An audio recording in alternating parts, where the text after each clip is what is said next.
Kita lanjut ke sesi yang kedua, yaitu penjelasan tentang kulit.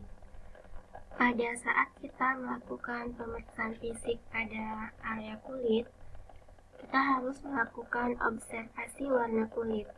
Dilihat warna kulitnya apa, kemudian apakah ada lesi atau luka, dan karakteristik yang lainnya. Kemudian saat mengkaji kulit juga kaji apakah muncul bau yang tidak biasa. Biasanya bau itu muncul pada kulit-kulit yang punya luka.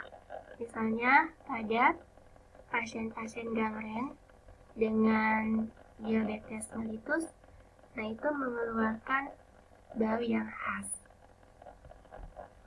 Nah ini ya, bau yang tidak biasa mungkin disebabkan karena personal hygiene yang kurang, adanya luka atau penyakit tertentu. Atau juga bisa bau itu disebabkan karena keringat yang berlebihan. Biasanya dikaitkan dengan aktivitas yang tinggi atau masalah tiroid atau adanya masalah kelenjar keringat yang overaktif. Lalu urin dan feses yang bau mungkin menandakan kurangnya perawatan diri atau inkontinensia urin dan feses.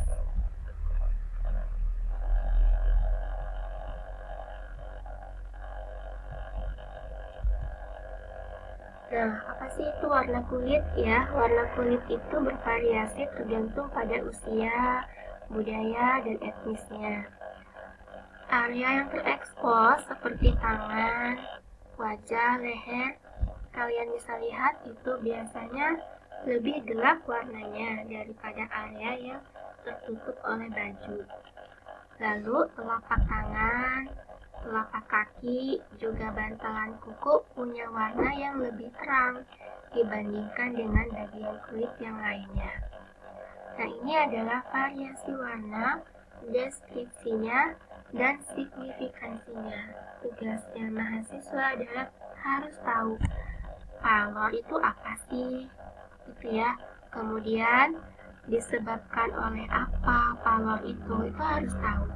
Cyanosis itu apa, disebabkan pada apa, jaundice, flushing, eritema, ekimosis, peteki. Karena istilah-istilah warna ini akan terus kita pakai sampai nanti pada saat kita waktunya bekerja menjadi perawat di rumah sakit atau di klinis. Lalu kita juga harus mengkaji temperatur kulit atau suhu kulit. Gunakan dorsum tangan atau jari-jari untuk mengkaji temperatur kulit.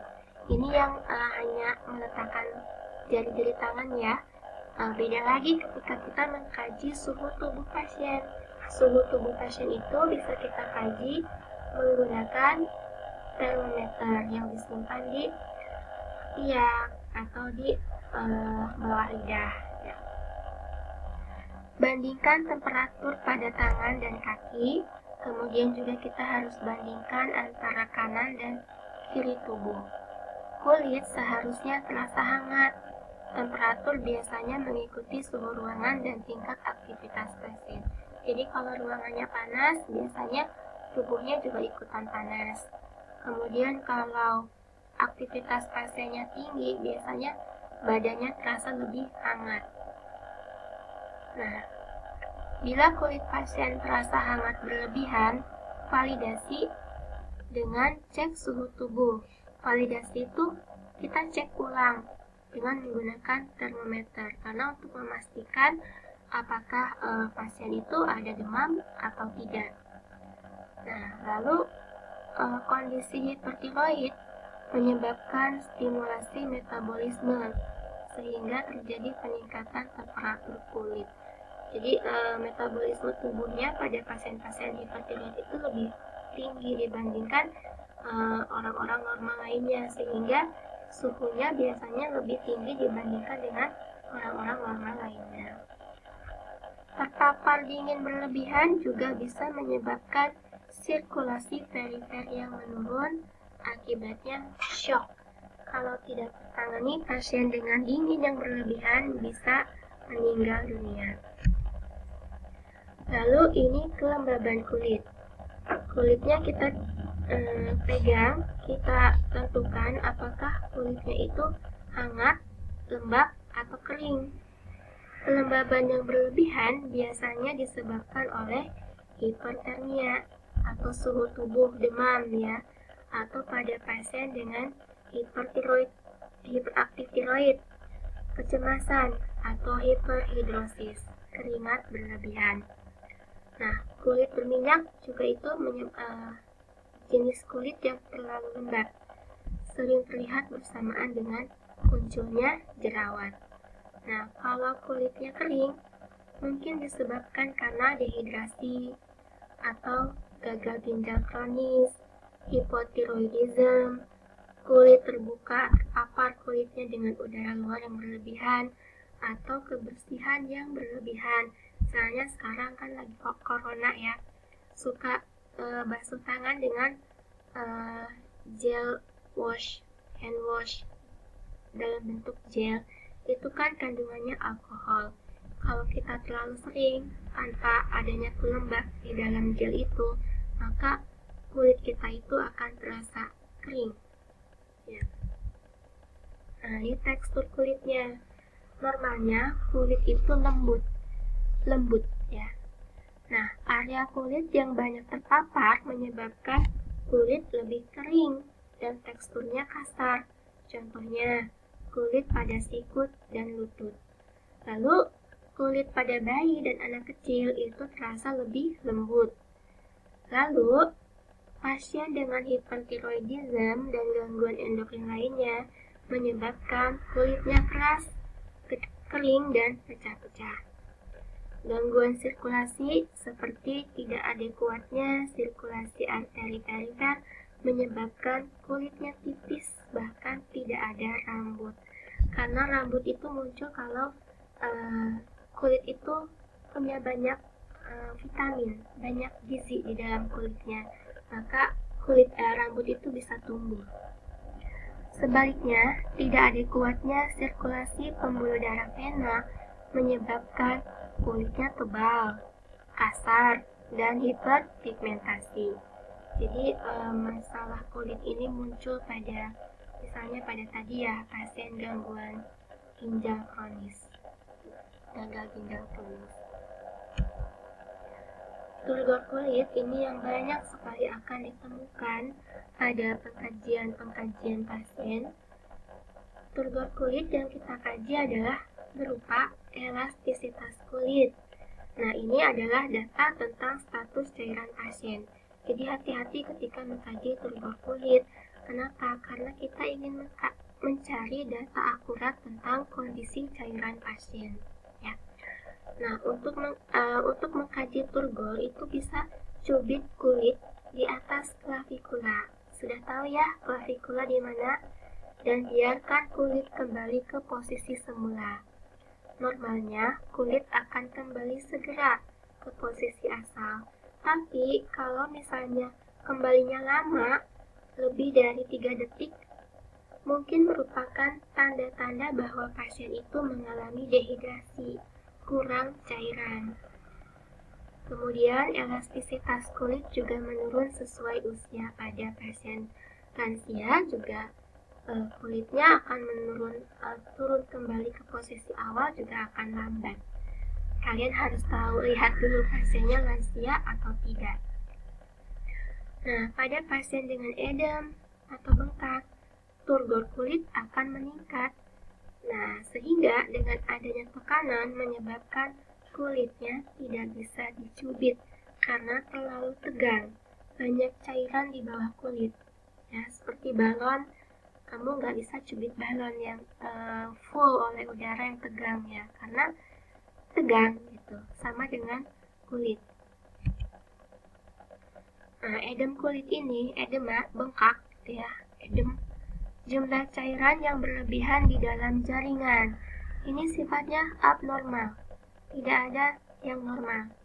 Ya, dapat ditemui pada pasien dengan congestive heart failure, penyakit jantung, gangguan ginjal, penyakit vaskuler, atau rendahnya level albumin atau hipoalbuminemi. Untuk hipoalbuminemi kita bisa lihat dari hasil pemeriksaan laboratorium. Pasien mungkin mengatakan bahwa kulitnya terasa kencang atau sepatunya tidak muat lagi. Itu tandanya dia edem. Jaringan kulit yang membengkak terasa keras bila disentuh atau bahkan ada rasa nyeri ya, karena kulit itu banyak mengandung syaraf nyeri. Nah, ini juga dihafalkan. Grading pitting edema ada positif 1, 2, 3, 4. Bedanya hanyalah kedalamannya. Semakin tinggi positifnya itu ketika kita pitting menekan edem itu kedalamannya lebih dalam ya. Ini lesi itu luka dilihat apakah ada luka ya, striae pada ibu hamil. Oke. Nah, ini rambut ya, rambut juga dikaji inspeksi dan palpasi. Jadi tidak hanya inspeksi tapi juga palpasi. Kita pegang, kita lihat warnanya, pegang, rasakan teksturnya, distribusinya bersamaan dengan kondisi kulit kepala, apakah ada ketombe atau ada benjolan gitu ya. Nah, albinisme ini adalah rambut berwarna putih disertai dengan warna kulit yang sangat pucat karena kekurangan pigmen. Alopecia itu rambutnya rontok. Hirsutism, rambutnya berlebihan ya, sampai ke wajah-wajah juga masih kecil tapi sudah ada rambutnya berlebihan, itu disebut dengan hirsutism. Ini karena gangguan endokrin. Lalu kulit kepalanya normal, lembut, simetris, harusnya simetris ya, tidak keras, ada kayak lembut-lembut nyoy gitu, dan tanpa pedikulosis, tidak ada kutu. Kalau ada kutu artinya personal hygiene-nya kurang. Tombe dermatitis atau psoriasis. Ini kuku ya, kuku dilihat. Ini yang perlu dilihat adalah warna kukunya. Apakah kuku itu pucat atau cyanosis? Artinya ada gangguan sirkulasi. CRT, pemeriksaan capillary refill time, harusnya kurang dari 2 detik. Ketika kuku itu ditekan, maka dilepas, kemudian ditekan, kemudian dilepas, maka warnanya akan kembali normal, pink, kurang dari 2 detik ya. Nah, ini dibaca, ini adalah tanda-tanda secara fisik. Kalau mi-lines itu ada garis-garis, jadi kukunya itu kasar, ada garis-garis, tampak garis-garis. Nah, ini bentuk kuku.